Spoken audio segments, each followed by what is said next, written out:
Hi, my name's Miranda and welcome to my channel. Since Halloween is almost here, I thought that I would try some spooky content for you guys. So today we are going to be talking about the history of the Ouija board.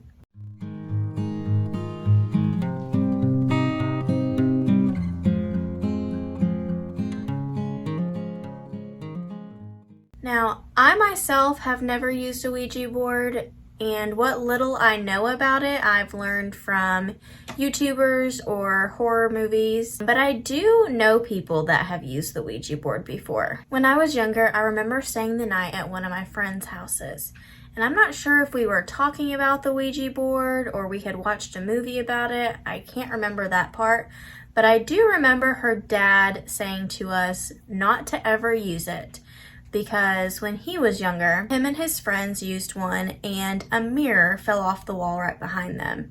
And he said it scared them enough to never want to use it ever again. And that story was enough for me to never want to experiment with it. My mom has also said that when she was younger, their family had a Ouija board as well, but nothing strange or mysterious ever happened. My brother has also used a Ouija board before, and he said nothing happened either, but his friends that have used them before have talked about strange things happening, although he didn't really give me many details about it. And as I've gotten older and heard more about them, I get more and more curious, but not curious enough to try one for myself. I've heard the usual disclaimers like make sure you say goodbye when you're finished. If it starts doing a figure eight, then you're in trouble. And even if you think that you're communicating with something good, the chances are it's not. Chances are it is something evil. So they say you should always protect yourself in some way when using a Ouija board. So Ouija boards first started making their appearance back in the 1800s. The first one was actually sold in a toy shop in Pittsburgh. It looked almost identical to the ones that we see today, and there was even an ad in the newspaper at the time that described the board as mysterious and stated that it was proven to work by the patent office. The company that made the board had to prove that the board actually worked in order to receive their patent. Many people, even experts in the paranormal and psychology fields,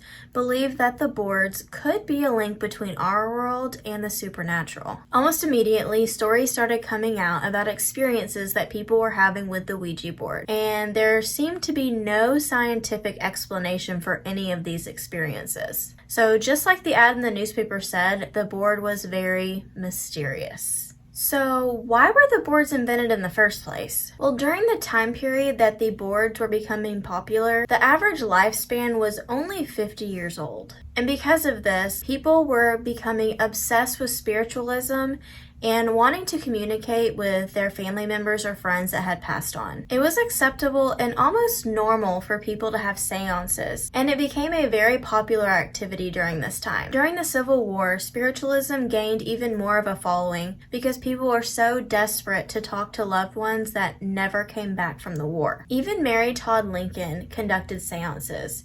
It was just the normal thing to do back then. It was normal to want to speak to the dead, and it was normal to speak to the dead. Later on, between 1886 and 1890, there were articles coming out about a talking board being passed around at a spiritualist camp. So a man named Charles Kennard decided to act on the opportunity and get a group of men together to start the Kennard Novelty Company in order to start making these boards. The men were Elijah Bond, who was a local attorney, and Washington Bowie. They were all businessmen who were really just looking to make money. At first, the board did not have a name, but many people think that the word Ouija came from the French word for yes, oui, and the German jaw. But it was actually Elijah Bond's sister-in-law who came up with the name. The woman was said to be a strong medium, and one day when they were sitting around the table, they decided to ask the board what they should call it, and it said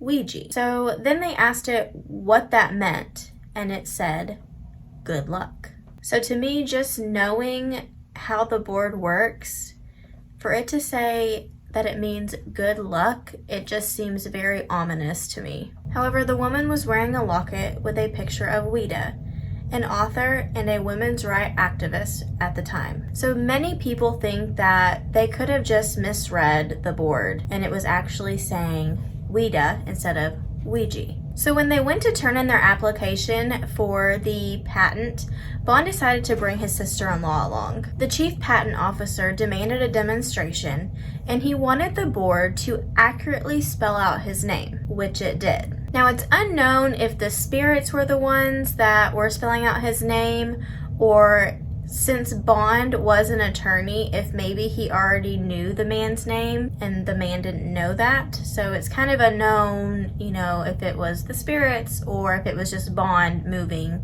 the planchette around. However, the patent officer was visibly shaken up and awarded the patent to the new toy. The patent never revealed how the toy worked, it just said that it did work. And this just added to the mysteriousness and intrigued more people who then bought the toy. So the board was a huge money maker for the toy company. Strange Ouija board tales started appearing in newspapers in 1920. There were multiple stories about people committing horrendous crimes and blaming it on the Ouija board and saying that the board made them do it or told them to do it. In 1941, a 23-year-old gas station attendant quit his job and joined the military because he said the board told him to. Then in 1958, a woman tried to leave $152,000 in her will for a spirit named John Gale Forbes that she had been communicating with.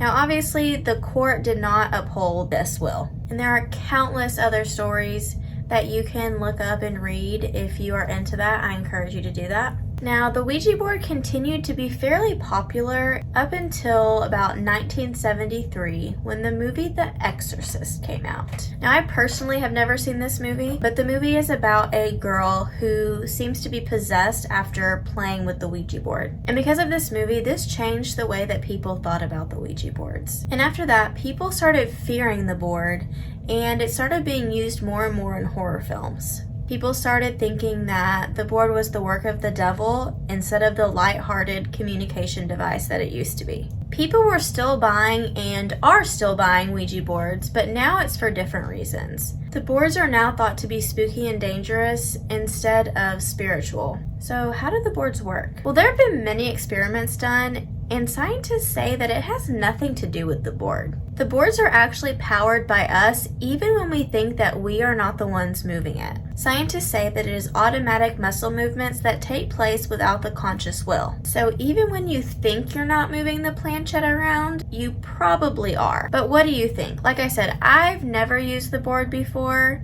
but I know people that have, and they swear that they are not the ones moving it. I've seen other YouTubers use it before, and it always seems really legit. But yeah, let me know what you think. And if you've used one before and have ever had any experiences, let me know down in the comments below. I would love to hear your stories and your thoughts. And that is all for this video. I will see you next time. Bye!